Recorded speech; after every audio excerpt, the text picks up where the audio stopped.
अस्सलाम वालेकुम। 8th class हमने चैप्टर नंबर 5 जो केमिकल रिएक्शन चैप्टर था ये हमने स्टार्ट किया हुआ था। ठीक है, इस चैप्टर के हमने रूल्स पढ़ लिए थे कि कोई भी अगर बैलेंस हमें करनी है इक्वेशन अनबैलेंस्ड हमारे पास आई है तो हम उसे किस तरीके से बैलेंस कर सकते हैं। ठीक है, आज हम पढ़ेंगे इसकी कुछ एग्जांपल जो आपकी बुक के अंदर दी हुई है। ठीक है, आप लोग एक दफ़ा ये सुने और फिर जाके आप लोगों ने खुद इसकी प्रैक्टिस भी करनी है, देख के नहीं करना, इसकी ज़ुबानी प्रैक्टिस करनी है। अब आप लोग को फर्स्ट इक्वेशन उसने दी हुई है कि N2 है आपके पास, ठीक है, और दूसरा उसने दिया है हाइड्रोजन गैस, और इन दोनों के मिक्सचर से उसने बनाया है NH3 विच इज़ अमोनिया। ठीक है, अब ये अनबैलेंस्ड इक्वेशन है, आपने इसको बैलेंस करना है। तो स्टेप 1 आप लोग को बताया हुआ है count the number of atoms of each element on both side of arrow, कि जैसे हमने रूल्स में पढ़ा था कि पहला स्टेप क्या था, पहला रूल क्या था कि हमने दोनों साइडों पे रिएक्टेंट के भी और प्रोडक्ट के भी जितने भी एटम्स होते हैं उन्हें कैलकुलेट करना होता है। अब रिएक्टेंट वाली साइड पे मैंने देख लिया कि नाइट्रोजन जो है वो 2 है। कैसे, ये N लिखा हुआ है, ठीक है, इसके साथ नीचे हल्का सा 2 लिखा हुआ है, इट्स मीन के 2 एटम्स हैं नाइट्रोजन के। ठीक है, और यहाँ पे हाइड्रोजन के साथ भी नीचे 2 लिखा हुआ है, इट्स मीन के हाइड्रोजन के भी 2 एटम्स हैं। मैंने रिएक्टेंट वाली दोनों साइडें लिख ली कि नाइट्रोजन भी मेरे पास 2 एटम्स में है और हाइड्रोजन भी मेरे पास 2 एटम्स में है। उसके बाद प्रोडक्ट्स का मैंने देखना है कि प्रोडक्ट्स में क्या चीज़ कितनी है। यहाँ पे NH3 लिखा हुआ है, N के साथ कोई नंबर नहीं है, इट्स मीन के N मेरे पास 1 है, एच के साथ नीचे 3 लिखा हुआ है, तो हाइड्रोजन मेरे पास 3 है। यहाँ पे प्रोडक्ट्स में मैंने लिख लिया कि N मेरे पास 1 एटम है और हाइड्रोजन के मेरे पास 3 एटम है। ठीक है, अब आपने ये देखना है कि इन दोनों में से कौन सी चीज़ बैलेंस है और कौन सी नहीं है। उसी से हमें पता चलेगा ना कि जो अनबैलेंस्ड होगी फिर उसी को हमने बैलेंस करना होगा। तो इसके अकॉर्डिंग 2 नाइट्रोजन यहाँ पे हैं, 1 नाइट्रोजन यहाँ पे है, तो ये अनबैलेंस्ड है। यहाँ पे 2 हाइड्रोजन है, यहाँ पे 3 हाइड्रोजन है, तो ये भी अनबैलेंस है। मतलब नाइट्रोजन भी हमारे पास अनबैलेंस्ड है और हमारे पास जो हाइड्रोजन है वो भी अनबैलेंस है। एक स्टेप आपका कंप्लीट हो गया। अब सेकंड स्टेप है आप लोगों का कि आप लोगों ने ऐड करना है कोई भी अप्रोप्रिएट कोफिशिएंट। जैसे आप लोग को बताया गया था कि नंबर्स होते हैं वो ऐड करने होते हैं। नंबर्स को आप लोगों ने जो स्मॉलेस्ट नंबर है उससे स्टार्ट करना है। जैसे 2 है, 1 जो है उसको नहीं हम कंसिडर करते हैं क्योंकि 1 के साथ मल्टीप्लाई करके कोई रिजल्ट नहीं आता, तो इसलिए हमने जो नंबर 2 है उधर से स्टार्ट करना है, स्मॉलेस्ट नंबर से। तो जहाँ पे चीज़ कम होगी मैंने वहाँ पे ही ऐड करना है। मेरे पास नाइट्रोजन यहाँ पे 2 थी और हाइड्रोजन आप दूसरी साइड पे प्रोडक्ट में आपके पास नाइट्रोजन 1 थी। ठीक है, जैसे ये देखें, इसमें नाइट्रोजन 2 है रिएक्टर में और प्रोडक्ट में नाइट्रोजन 1 है, तो प्रोडक्ट में कम है, इसलिए मैंने प्रोडक्ट में बैलेंस करने के लिए यहाँ पे 2 ऐड कर दिया। ठीक है, ये पहले 2 नहीं था, इसको बाद में ऐड किया गया। इस 2 से क्या हुआ है कि उसने नाइट्रोजन को 2 कर दिया है और वो जब हाइड्रोजन के साथ मल्टीप्लाई हुआ है तो उसने हाइड्रोजन को 6 कर दिया। कैसे, कि जो भी आप नंबर पहले ऐड कर रहे हैं ना फॉर्मूला से, वो आगे जाके पूरे फॉर्मूला से मल्टीप्लाई होता है, वो हर चीज़ को डबल कर देता है। तो जो चीज़ आपके पास 1 दफ़ा थी वो 2 हो जाएगी, जो 4 दफ़ा थी वो 8 दफ़ा हो जाएगी, जो 3 दफ़ा थी वो 6 दफ़ा हो जाएगी। ठीक है, इसीलिए यहाँ पे अब आपके पास नाइट्रोजन को बैलेंस किया आपने 2-2 एटम करके, लेकिन उसकी वजह से क्या हुआ है कि पहले आपके पास हाइड्रोजन के एटम्स थे 2, ठीक है, दूसरी साइड पे आपके पास हाइड्रोजन के एटम्स थे 3, लेकिन ये 2 लगाने से 2 3 ज़ार 6 हो गया, तो आपके पास हाइड्रोजन के एटम हो गए हैं 6। मतलब अभी आपके पास सिर्फ एक चीज़ बैलेंस हुई है विच इज़ नाइट्रोजन, और दूसरी जो हाइड्रोजन है वो भी अनबैलेंस्ड है। अब आपने हाइड्रोजन को बैलेंस करना है। उसके लिए आप लोग का थर्ड स्टेप होगा कि मैंने पहले सिर्फ नाइट्रोजन को बैलेंस किया है। ठीक है, मैंने दोनों साइडों पे नाइट्रोजन को बैलेंस किया। अब मैं सेकंड जो एलिमेंट है या सेकंड एटम है उसकी तरफ आऊँगी विच इज़ हाइड्रोजन। अब हाइड्रोजन को बैलेंस करने के लिए यहाँ पे H2 लिखा हुआ था, हाली 3 मैंने यूँ इसलिए लगाया है क्योंकि मैंने ऐसा नंबर यहाँ पे लिखना है जो इस 2 के साथ मल्टीप्लाई होके उसको 6 कर दें। यहाँ पे आपके पास हाइड्रोजन 6 थी ना, 2 3 ज़ार 6, ये आपके पास लिखा हुआ है 6 हाइड्रोजन एटम। तो मैं यहाँ पे मेरे पास रिएक्टेंट में 2 थी, अब रिएक्टेंट में चीज़ कम है तो मैं यहाँ पे ऐड करूँगी। तो मैंने यहाँ पे ऐसा नंबर मल्टीप्लाई करवाना है जो इस 2 हाइड्रोजन के साथ मल्टीप्लाई होके इस हाइड्रोजन को 6 कर दे।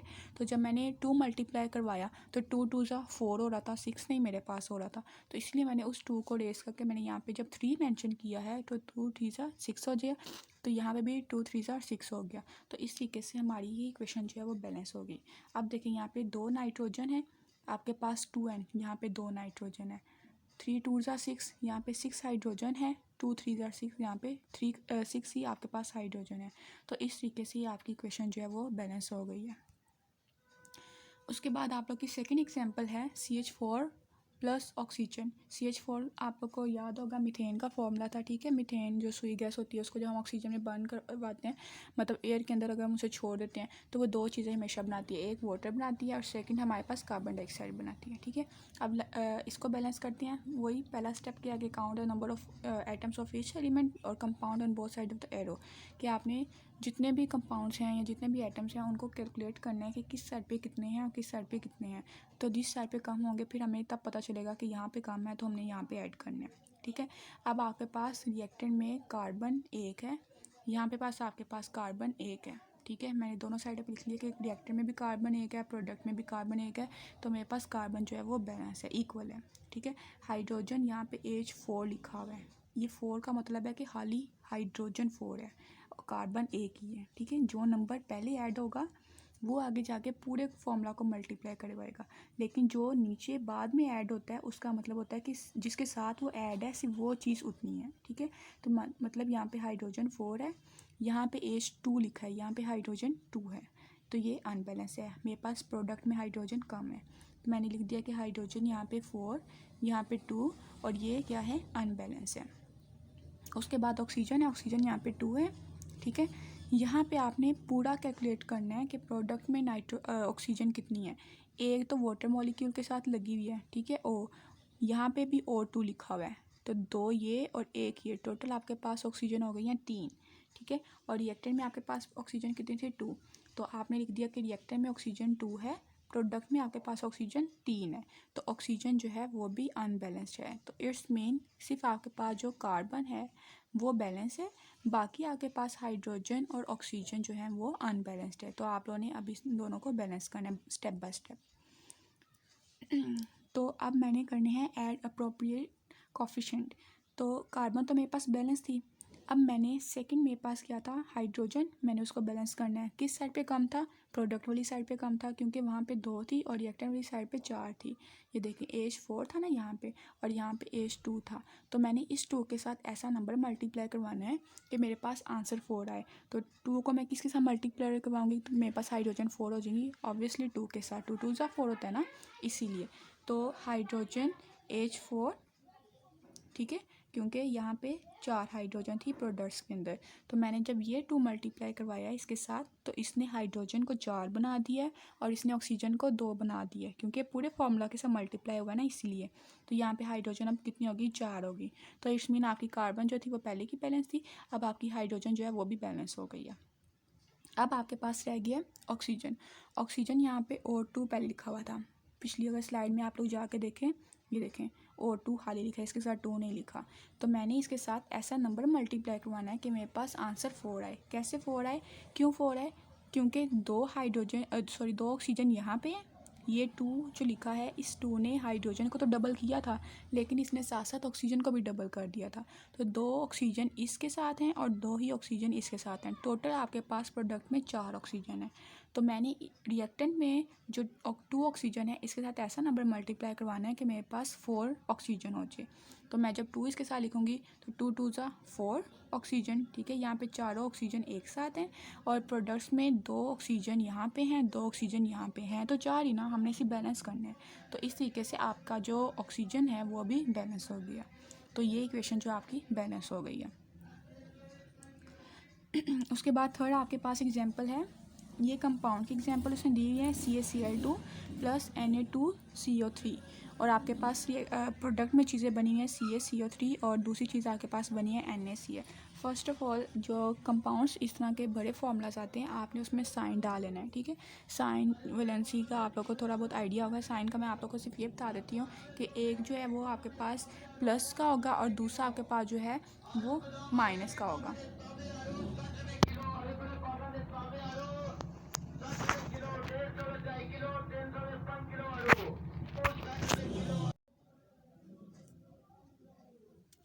तो जो आपके पास ये इक्वेशन है इसके अंदर आप लोगों ने पहले साइन डालने हैं, Ca के ऊपर प्लस साइन और Cl2 के ऊपर ऑब्वियसली माइनस साइन होगा, ठीक है। और दूसरी साइड पे जो आपके पास है Na2 उसके ऊपर पॉजिटिव साइन और जो CO3 है उसके साथ नेगेटिव साइन आएगा, इसलिए उनकी बॉन्डिंग आपस में बनी हुई थी। लेकिन जब आप इन दोनों को मिक्स करेंगे आपस में तो ये अपनी बॉन्डिंग जो होगी उसको ब्रेक कर देंगे, ये अपनी बॉन्डिंग अलग कर देगा, ये अपनी बॉन्डिंग अलग कर देगा, और ये जो दूसरे वाले कंपाउंड हैं उनके साथ पेयर बना देंगे लेकिन ऑपोजिट साइन वाले के साथ। तो Ca के पास पॉजिटिव साइन था तो वो कभी भी Na के साथ कंबाइन नहीं करेगा, वो किसी साथ कंबाइन करेगा CO3 के साथ, और उसने बना दिया CaCO3।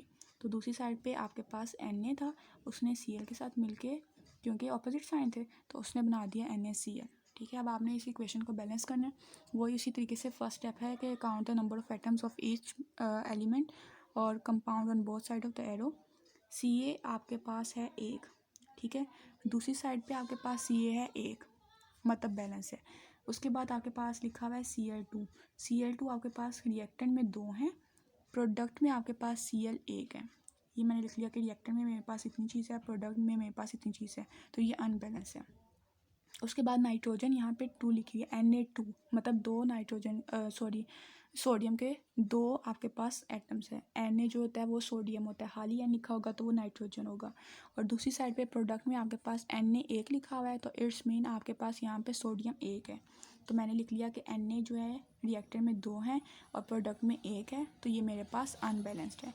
प्रोडक्ट में अगर हम देखते हैं तो यहाँ पे देखें Na सिर्फ 1 लिखा हुआ है ना, इसके साथ कोई भी नंबर नहीं है, तो जिसके साथ कोई नंबर नहीं होता उसको हम 1 ही कंसीडर करते हैं, इसलिए मैंने यहाँ पे अनबैलेंस लिखा है इसको। उसके बाद यहाँ पे C लिखा है, C हाली जो है वो यहाँ पे 1 है, ठीक है। और यहाँ पे प्रोडक्ट में C अगर हाली देखें आप तो वो 1 है, तो मैंने लिख लिया कि दोनों साइडों पे C जो है वो 1 है, तो ये मेरे पास बैलेंस्ड है। ऑक्सीजन की बारी है। अब ऑक्सीजन आपके पास रिएक्टेंट में 3 लिखे O3 मतलब 3 ऑक्सीजन के एटम्स हैं यहाँ पे भी O3 लिखा हुआ है, तो यहाँ पे भी ऑक्सीजन के 3 एटम्स हैं। तो मैंने इसको भी मेंशन कर लिया कि मेरे पास ये चीज़ें हैं और इतनी इतनी अमाउंट के अंदर है। अब आप लोगों को पता चल जाएगा क्या क्या चीज़ इसमें बैलेंस है और क्या क्या अनबैलेंस्ड है। 2 ही चीज़ें आपके पास अनबैलेंस है, एक आपके पास क्लोरीन और दूसरी आपके पास सोडियम। तो इसको बैलेंस करना है आप। इसके लिए आपका first step second number step होगा कि आपने कोई भी नंबर ऐड करना है। तो जैसे हमें पता है कि हमने 2 से स्टार्ट करना होता है, तो मैंने 2 ऐड करके देखना है कि 2 के साथ मेरी इक्वेशन जो है वो बैलेंस होती है कि नहीं होती है, ठीक है। अब आपने किस साइड पे चीज़ें कम थी, प्रोडक्ट वाली साइड पे कम थी ना। यहाँ पे तो आपके पास Cl2 था, Na2 था, दोनों चीज़ें 2 थी, लेकिन दूसरी साइड पे NaCl हाली लिखा हुआ था, 1 दोनों चीज़ें थी। तो यहाँ पे आपके पास प्रोडक्ट में चीज़ें कम थी, तो मैंने इस 1 को डबल करने के लिए मैंने क्या ऐड कर दिया, 2 ऐड कर दिया। इससे क्या हुआ कि उसने Na को भी डबल कर दिया, उसने Cl को भी डबल कर दिया। सिंपली बाकी चीज़ें तो सारी बैलेंस थी, सिर्फ ये चीज़ें जो थी अनबैलेंस थी। तो मैंने जब इसके साथ 2 ऐड किया है तो वो मेरी पूरी इक्वेशन जो है वो बैलेंस हो गई है। तो अब आप लोग देखें कि यहाँ पे बाकी हर चीज़ पहले से आपको बैलेंस थी। C आपका पहले से बैलेंस था, कार्बन आपकी पहले से बैलेंस थी, ऑक्सीजन आपकी पहले से बैलेंस थी। सिर्फ Na और Cl जो था वो अनबैलेंस था। प्रोडक्ट में आपके पास एक चीज़ थी वो, और रिएक्टर में आपके पास डबल थी। तो मैंने जब प्रोडक्ट में 2 ऐड किया है तो उसने उसको भी डबल कर दिया। तो इस तरीके से आपकी इक्वेशन जो है वो बैलेंस हो गई है। उसके बाद आपकी बुक पे इसके बाद मिनी एक्सरसाइज दी हुई है, ये आप लोगों ने अपनी बुक पे खुद सॉल्व करनी है। पहली इसने इक्वेशन दी हुई है Fe + Cl2 और एरो की दूसरी साइड पर लिखा हुआ है FeCl3, ठीक है। ये अनबैलेंस्ड इक्वेशन है सारी, आप लोगों ने इसको यहाँ से समझ के वहाँ पे जाके ज़ुबानी आप लोगों ने उसको करना है, फिर बाद में चेक करना है कि आपने सही किया है कि नहीं किया, ठीक है। अब आपके पास जो ग्रीन वाली है वो बैलेंस्ड करके मैंने आप लोगों को बताई हुई है कि पहला स्टेप आप लोगों ने करना है कि आपने नंबर ऑफ एटम्स कैलकुलेट करने हैं। Fe रिएक्टेंट में 1 है, Fe प्रोडक्ट में 1 है, मतलब बैलेंस है। क्लोरीन यहाँ पे 2 है, यहाँ पे क्लोरीन 3 है, मतलब क्लोरीन जो है वो अनबैलेंस्ड है। तो आपने क्लोरीन को बैलेंस करने के लिए ऐसा नंबर मल्टीप्लाई करवाना है कि दोनों साइडों पे बैलेंस हो जाए। अब एक साइड पे 3 है, एक साइड पे 2 है, तो मैंने नंबर 1 लाना है, मतलब दोनों साइडों पे मेरे पास आंसर सेम आना चाहिए। तो मैं इनकी क्रॉस मल्टीप्लिकेशन करवा देती हूँ। इस 2 को 3 के साथ मल्टीप्लाई कर दूँगी और इस 3 को मैं 2 के साथ मल्टीप्लाई करवा दूँगी। तो 2 3 सा मैं करूँ तो 6 आता है, 3 2 सा करूँ तो भी 6 आता है। तो ठीक है, इस क्लोरीन के साथ मैंने 3 ऐड कर दिया, ये वाला, ठीक है। इसकी वजह से क्या हुआ, 3 2 सा 6 क्लोरीन होगी।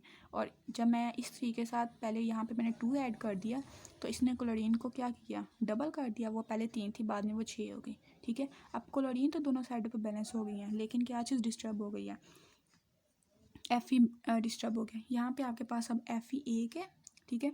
यहाँ पे 2 लगाने की वजह से वो Fe जो है वो डबल हो गया है, तो इसलिए मैंने यहाँ पे 2 Fe कर दिए ताकि 2 Fe यहाँ पे हो जाए, 2 ही आपके पास आयरन Fe जो है वो यहाँ पे भी हो जाए। तो इस तरीके से आपकी इक्वेशन जो है वो बैलेंस होगी। नेक्स्ट आप लोग की एक्सरसाइज मिनी एक्सरसाइज में जो इक्वेशन दी हुई है वो लिखी है Al + O2 और एरो की दूसरी साइड पर लिखा हुआ है Al2O3, ठीक है। इसको बैलेंस आपने कैसे करना है कि आपने पहले देखना है एलुमिनियम यहाँ पे ये जो रेड लिखा है ना आफ्टर बैलेंसिंग है, जो ब्लू लिखा हुआ है वो अनबैलेंस्ड में आपको दी हुई है। Al आपके पास यहाँ पे 1 था, यहाँ पे Al आपके पास 2 थे, ऑक्सीजन यहाँ पे आपके पास 2 थी, यहाँ पे ऑक्सीजन आपके पास 3 थी। अब ऑक्सीजन का देखा है वही पहले वाला सिस्टम आया है कि 3 और 2 है, तो इसकी आपने क्रॉस मल्टीप्लिकेशन कर देनी है। इस 2 को आपने 3 से मल्टीप्लाई कर देना है, इस 3 को आपने 2 से मल्टीप्लाई कर देना है। तो 2 3 ज़ा 6, 2 3 ज़ा 6, आपके पास 6 हो गई ऑक्सीजन। लेकिन अब एलुमिनियम जो है वो प्रोडक्ट में ज़्यादा हो गई है। कैसे? ये 2 जो है इसने एलुमिनियम को भी तो डबल कर दिया, तो एलुमिनियम आपके पास अब यहाँ पे 4 हो गई है। तो प्रोडक्ट में आपके पास एलुमिनियम 4 है और रिएक्टर में आपके पास एलुमिनियम 1 थी, तो इसीलिए इसको बैलेंस करने के लिए मैंने ये 4 जो है 4 का नंबर जो है ये मैंने ऐड कर दिया, क्योंकि मैंने ऐसा नंबर मल्टीप्लाई करवाना है, हमेशा मल्टीप्लिकेशन हो रही है ना, तो नंबर ऐसा मल्टीप्लाई करवाना है कि जिसकी वजह से वो 4 हो जाए। तो अगर मैं 2 ऐड करवाती हूँ तो वो तो 2 ही रहेगा, वो पहले 1 है, तो इसलिए 1 को मैं किसके साथ मल्टीप्लाई करवाऊंगी कि मेरे पास आंसर 4 है, 4 के साथ ही ना, तो इसलिए मैंने यहाँ पे 4 ऐड कर दिया। उसके बाद नेक्स्ट आपके पास इक्वेशन है Na2CO3 और 2HCl, मतलब 2 जो है वो बाद में लगा है और HCl आपकी बुक में लिखा हुआ है। एरो की दूसरी साइड पे आप लोग को इक्वेशन दी हुई है NaCl + CO2 + H2O। आप लोगों ने वैसे नंबर ऑफ़ एटम्स कैलकुलेट करने, कैलकुलेट करके Na देखें आपके पास रिएक्टेंट वाली साइड पे 2 थे, ठीक है। प्रोडक्ट में आपके पास Na 1 था, ये 2 जो है बाद में ऐड किया गया। C 1 था, यहाँ पे भी C 1 है। O ऑक्सीजन 3 थी यहाँ पे 2 इसके साथ और 1 इसके साथ, मतलब ये भी बैलेंस है, C भी बैलेंस है, ऑक्सीजन भी बैलेंस है। यहाँ पे हाइड्रोजन आपके पास 1 थी, यहाँ पे आपके पास हाइड्रोजन 2 थी, मतलब ये अनबैलेंस है। यहाँ पे आपके पास Na2 था, ठीक है, यहाँ पे आपके पास Na1 लिखा हुआ था, तो मैंने इसको बैलेंस करने के लिए यहाँ पे 2 लगा दिए, ठीक है। इसकी वजह से क्या हुआ कि उसने सोडियम को तो बैलेंस कर दिया, 2 सोडियम हो गए, लेकिन अब क्लोरीन यहाँ पे 2 हो गई हैं, तो मैंने यहाँ पे 2 ऐड करना है। इसकी वजह से क्लोरीन भी बैलेंस हो जाएगा और हाइड्रोजन भी बैलेंस हो जाएगी। अब देखें Na2 है, यहाँ पे 2 Na, C आपके पास 1 था, ये C 1, ऑक्सीजन 3 थी, 2 यहाँ पे लगी हैं और 1 वाटर के साथ लगी है, 3 ऑक्सीजन आपके पास, 2H2, ठीक है, 2Cl 2Cl। तो इस तरीके से आपकी ये इक्वेशन जो है ये बैलेंस हो गई है। उसके बाद नेक्स्ट आपके पास इक्वेशन है CO2 + H2O और आपके पास प्रोडक्ट में लिखा हुआ है C6H12O6 + O2, ठीक है। ये आप लोग की फोटोसिंथेसिस रिएक्शन वाली इक्वेशन है। तो अब इसे इक्वेशन को बैलेंस आप लोगों ने करना है। पहला स्टेप क्या होता है कि आपने नंबर ऑफ़ एटम्स जो उनको कैलकुलेट करना है। रिएक्टर में कार्बन 1 था, प्रोडक्ट में कार्बन 6 थे, ऑक्सीजन यहाँ पे 3 थी, रिएक्टर में यहाँ पे ऑक्सीजन आपके पास 8 थी, हाइड्रोजन यहाँ पे आपके पास 2 थे, यहाँ पे आपके पास 12 था। तो आपने एक एक एलिमेंट को, एक एक एटम को लेके चलना है और उसको बैलेंस करना है। पहले मैं कार्बन को करती हूँ कि मेरे पास कार्बन यहाँ पे 1 है, यहाँ पे 6 है, तो मेरे पास रिएक्टर में कम है, तो मैंने इस 1 के साथ जब मैंने 6 मल्टीप्लाई करवाया तो मेरे पास 6 कार्बन हो जाएंगे, ठीक है। ये 6 मैंने लिख दिया क्योंकि 1 है ना, तो 1 फॉर एग्जांपल 1 × 6 = 6, मुझे आंसर 6 लाना है, तो इसलिए मैंने इसको 6 के साथ मल्टीप्लाई करवाया, तो मेरे पास कार्बन जो है वो दोनों साइडों पे 6 हो गए हैं।